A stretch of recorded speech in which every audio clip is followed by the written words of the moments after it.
Hi everybody, നമസ്കാരം. ഞാൻ നിങ്ങളുടെ സ്വന്തം Vijayan Lohi. The mom and മോമിലേക്ക് അവർക്കും സ്വാഗതം. ലോകസംസ്ഥ സുഖനോപന്ത് എല്ലാവരും സുഖമായിരിക്കട്ടെ.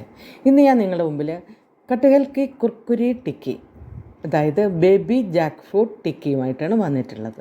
നമ്മളിപ്പോൾ മാർക്കറ്റിൽ പോയിട്ട് ആപ്പിൾ, മുന്തിരി, മാങ്ങ ഇതൊക്കെ വാങ്ങിക്കുമ്പോൾ എന്തോരം മായമായിരിക്കും അതിൽ ചേർത്തിട്ടുണ്ടാവുക. പക്ഷേ നമ്മുടെ ഹോം ഗ്രോൺ ആയ ഈ ജാക്ക് ഫ്രൂട്ടിൽ എന്താണ്, അങ്ങനെയുള്ള മായങ്ങളൊന്നും ഉണ്ടാവില്ല താനും. അതുമല്ല, വൈറ്റമിൻസിൻ്റെയും മിനറൽസിൻ്റെയും അതുപോലെ ഫൈബറിൻ്റെ കലവറയാണ് താനും. അത് കുട്ടികൾക്കും മുതിർന്നവർക്കും ആവശ്യം ഉപയോഗിക്കാനും സാധിക്കുന്നതാണ്. അതെങ്ങനെ പ്രിപ്പയർ ചെയ്യുന്നതെന്ന് നോക്കാം.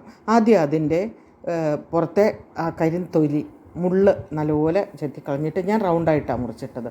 കുക്കറിൽ അല്പം മഞ്ഞൾപ്പൊടി, കുറച്ച് വേണമെങ്കിൽ ഉപ്പിടാം. അത് പക്ഷേ അവസാനം അത് ശ്രദ്ധിക്കണം, ഉപ്പ് കൂടി പോരുത്. എന്നിട്ടൊന്ന് വേവിക്കാൻ വെക്കുക. ഒരു 2 വിസിൽ വന്നാൽ മതി. അപ്പോഴേക്കും അത് വെന്തിട്ടുണ്ടാവും. അത് തണുക്കുമ്പം അതിനുള്ളിലെ വെള്ളം പോകാൻ വേണ്ടി ഒരു അരിപ്പ പാത്രത്തിൽ ഇങ്ങനെ കുടഞ്ഞിട്ട് കുറച്ച് സമയം വെക്കുക.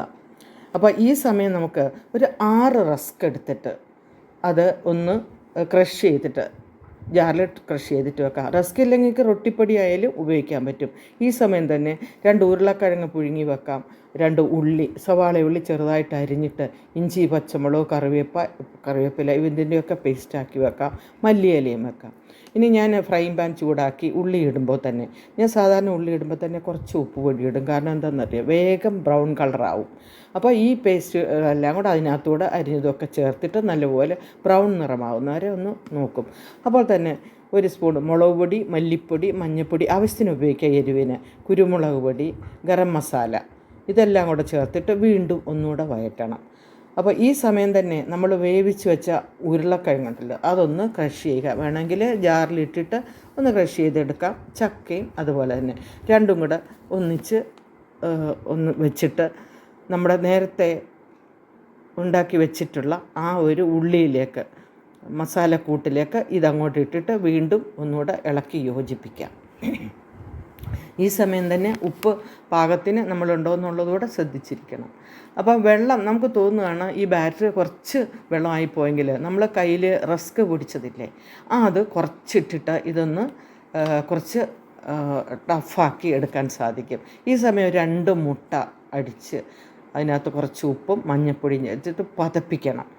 ഒരുപക്ഷെ മുട്ട വെജിറ്റേറിയൻ ആണെങ്കിൽ നിങ്ങൾക്ക് കോൺഫ്ലോർ അതുപോലെ മൈദ കുറച്ച് വെള്ളത്തിൽ കലക്കിയിട്ട് അത് വേണമെങ്കിൽ ഉപയോഗിക്കാൻ സാധിക്കും മുട്ടയ്ക്ക് പകരമായിട്ട്.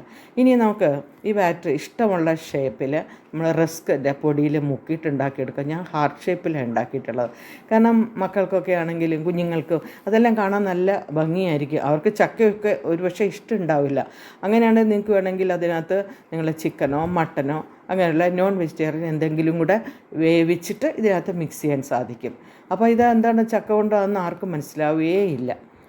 അപ്പോൾ ഞാൻ ഇതെല്ലാം ഒന്ന് ഉണ്ടാക്കി കുറച്ച് ഹാർട്ട് ഷേപ്പിലാക്കി ബാക്കി അല്ലാതെ ആക്കി വെച്ചിട്ടുണ്ട്. അപ്പോൾ ഈ ഹാർട്ട് ഷേപ്പിലാക്കിയത് എങ്ങനെ വെച്ചാൽ മുട്ടയുടെ ഇതിലൊന്ന് മുക്കിയിട്ട് വേണം ഇടാൻ. ഇത് ഡീപ്പ് ഫ്രൈ വേണ്ട, ഒക്കെ ഷാലോ ഫ്രൈ മതി. കാരണം ഇതെല്ലാം വെന്തതാണല്ലോ. നല്ല ചുമന്ന ബ്രൗൺ കളറാവുന്നത് വരെ ഇത് നല്ലപോലെ വേവിച്ചെടുക്കണം. നിങ്ങളൊന്ന് ആലോചിച്ച് നോക്കിയേ, ഇത് ജാനുവരി ഫെബ്രുവരി മാസത്തിലാണ് ഇപ്പോൾ ഇവിടെ ഉണ്ടാവുന്നത്. ഇപ്പോൾ ഒരു ജൂൺ മാസം ആകുമ്പോഴേക്കും ഇതിൻ്റെ സീസൺ കഴിഞ്ഞിരിക്കും. നമുക്ക് ഓരോ സീസണിലും നമുക്ക് പ്രകൃതി നമുക്ക് തന്ന ഓരോ സാധനങ്ങൾ, ചക്ക, മാങ്ങ ഇതൊക്കെ ആയാലും നമ്മൾ ചേന, ചേമ്പ് ഇതൊക്കെ നമ്മൾ ഉപയോഗിക്കാം. അതിനകത്ത് യാതൊരു സൈഡ് എഫക്റ്റോ അല്ലെങ്കിൽ മോശമായിട്ട് ശരീരത്തിന് മോശമായിട്ടോ ഹാനികരമായിട്ടുള്ളതൊന്നും ഇല്ല താനും. നിങ്ങളൊന്ന് ആലോചിച്ച് നോക്കിയേ, ലോക്ക്ഡൗണിൻ്റെ സമയത്ത് നമ്മൾ ഒരു ചക്ക എത്ര വീട്ടുകാർ ഉപയോഗിച്ചിട്ടുണ്ട്, കെയർ ആൻഡ് ഷെയർ അല്ലേ.